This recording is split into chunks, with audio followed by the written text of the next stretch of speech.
go. We're back. I'm here with Debra Siriani. She is the Chelmsford Senior Center Director of Human Services. So pretty much the person that runs the entire senior center, right? They let me think I'm in charge, yes.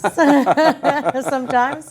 It's great to see you. No, we appreciate you Hi. coming on the show. Thank You you. do such a great job, and people always talk very highly of you, and I know that the seniors there are, excited Oh, about that's your really presence nice. every day. So tell us a little bit about what's going on at the senior center and how things are going. I just want to say hi to George. I'm happy to see him. He's actually our liaison for the Council on Aging, so George has helped us out a lot. I just wanted to shout out to George. Nice. Good to see you here. And yeah, we are busy there. If you drive by the senior center ever, you probably know at day and night, weekends, all kinds of things we've got going on. Yeah, it's pretty packed. And the most common thing that we hear a lot is people say, wow, I've driven by here so many times and I didn't know what was going on, but it's always packed. And then they come in and they say, wow, that's amazing. You got a lot going on. So, yeah, we're really busy. We are the town Human Services Department, so we're focused on things like helping people with fuel assistance or food assistance. We have Meals on Wheels. We have caregiver services. We have a social day program for people. But then we also have a congregate lunch. But a lot of the things that we do also connect people to a lot of fun and engaging educational things. So it's not just about social services. It's also about sociability and being able to keep people connected to each other, enjoying life, being healthy, and engaged. I think that's a huge piece. I mean, I remember my grandfather. I mean, he had my grandmother, I think, up until she passed away at 96, and it was kind of like, now he's all alone, and he really needed kind of that socialization piece, and so he would go to the senior center and see a lot of people that were similar age, although at that point a lot of them were probably younger. You'd be surprised. He was like 96, 97. I have a couple. I have another 100-year-old that's turning 100 next month. I have volunteers who are 95, 96, 98. Volunteers who come in. Average life expectancy is 127. What? Yes. What? So they, okay, that's new to me. came out with those Okay, we don't have any of those yet. They're Yet. living longer. That's my favorite word. Yet. So your employment just went up. Oh, damn, hey, I'm never going to retire. But that's our age group anyways. We're never going to be able to. So. No, it's funny though, right? Because dealing with a lot of seniors, especially in real estate, I've kind of, and this is interesting because as I start to get older, I realize that people are usually pretty young at heart. It's just that, your body kind of starts to fail you at some point, right? So you can't do the same kind of like heavy lifting and things you used to, but you're still pretty spry up there for the most part, depending on... You'd be surprised. We have a fitness center, and we've got people who are well into their 80s and 90s using the fitness center. So we have exercise programs for people of all abilities, ages, people who are just recovering from surgery, to someone who has balance issues. We have chair yoga, chair exercise, all the way up to Zumba, which is pretty fast and I'm not sure I could keep up with, line dancing, yoga, meditation, and then we have the fitness room with strength training and all kinds of things.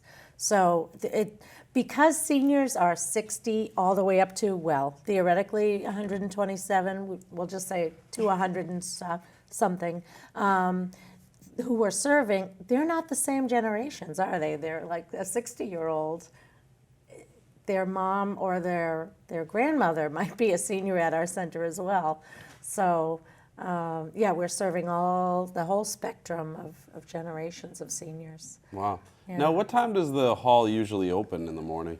Well, we have our kitchen is open around 6:30, cooking Meals on Wheels and our volunteers. But to the public, we're open to 8:30. Okay. And we have our cafe. We're open. Come and enjoy a cup of coffee. come and enjoy reading the newspaper. Don't sit and listen to all the lousy news that's depressing you. Come and hang out and enjoy a good laugh with people.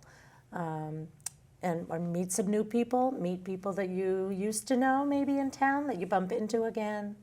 And yeah, we have a lot of fun. You said, your dad called me and said, I saw the insert in the tax bill, and I thought, I should have Deb come. Well, the insert, we did a little bit of a funny thing. We did, I don't want to come to the senior center because, and then we had all kinds of things like, I'm not old enough.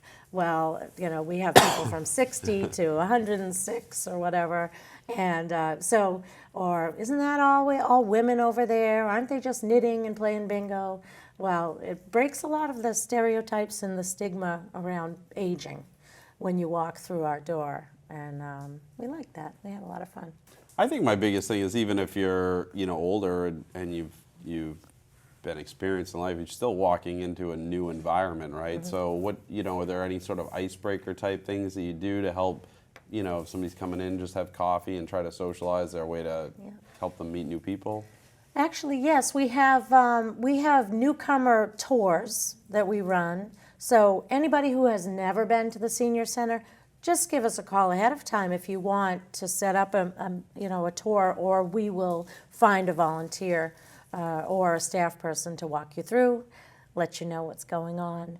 And there's usually plenty of folks who are willing. We have about 260 some odd volunteers who are active with us this year.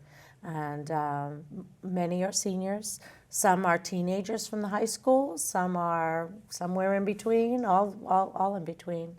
And we live on senior power and volunteer power, thank goodness. So we have lots of people who are willing to bring people in. We also have what's called the Cafe Chats. So we started a series called Cafe Chats, and we have different subjects. So one of them was on sports. Now a group decided that they want to start a sports talk once a week. So anybody who's interested in coming and hanging out and talking about sports, come and hang out. Wow. I think it's on Mondays, but it's new, so I'm not sure. Our newsletter is on the town website. We also can send it to you. If you call our senior center, we'll send it to you either email or can send it to you in the mail. And our number is 978-251-0533. And so all of our information is in our newsletter. It's on the town website as well.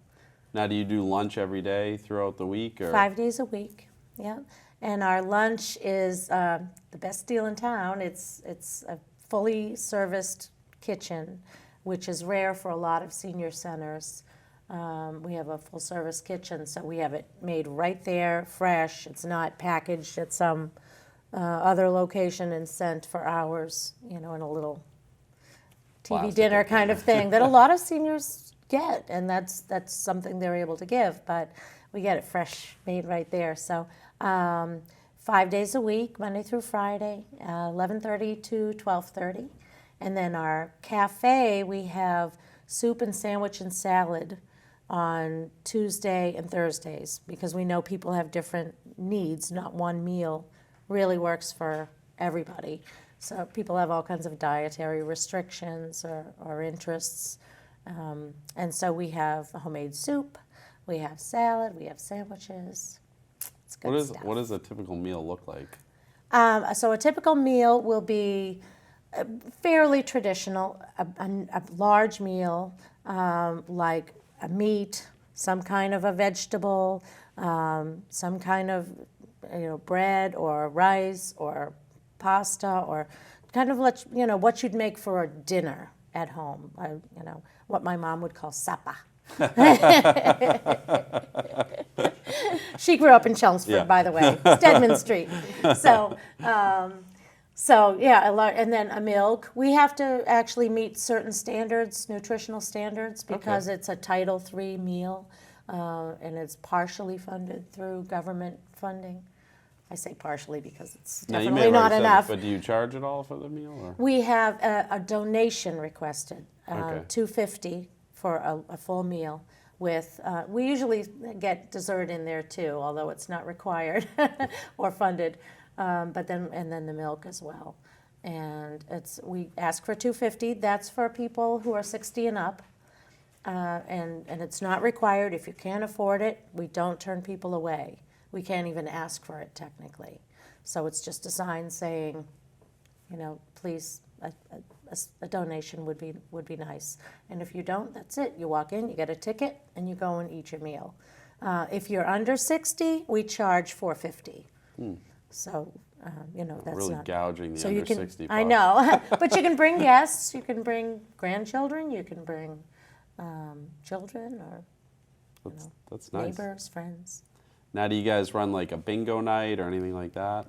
Not bingo night. Tuesday is bingo, Okay. and that is at 1 o'clock. But people come early, kind of camp out for the day, hang out with a table full of friends, go to the treasure shop and shop, play cards, eat donuts or whatever, and then have lunch, and then go to bingo at 1.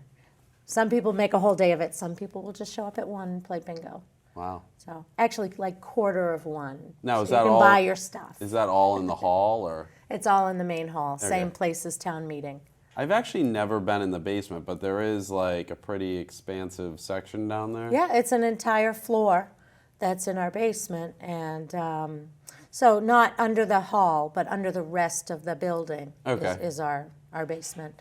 And that's all activity rooms, ping pong table, a pool room with 2 pool tables, our fitness room fully stocked, like 615 or 16-piece fitness room with state-of-the-art equipment, all designed and purchased for seniors.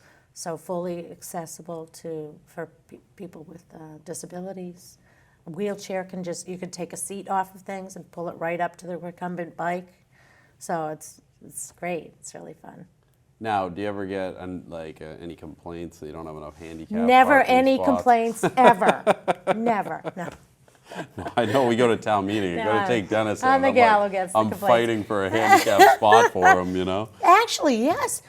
So I think we have 12 handicap spots. Yeah, more than So most it's, places, but it's more than is required. Right. But it's not always what is, needed. Right. So I tell everyone, and I'll tell your dad, if you drive up to our awning, walk and park your car right in front of it, walk into the center and come to the office, say, I have a handicap placard, I don't have a spot.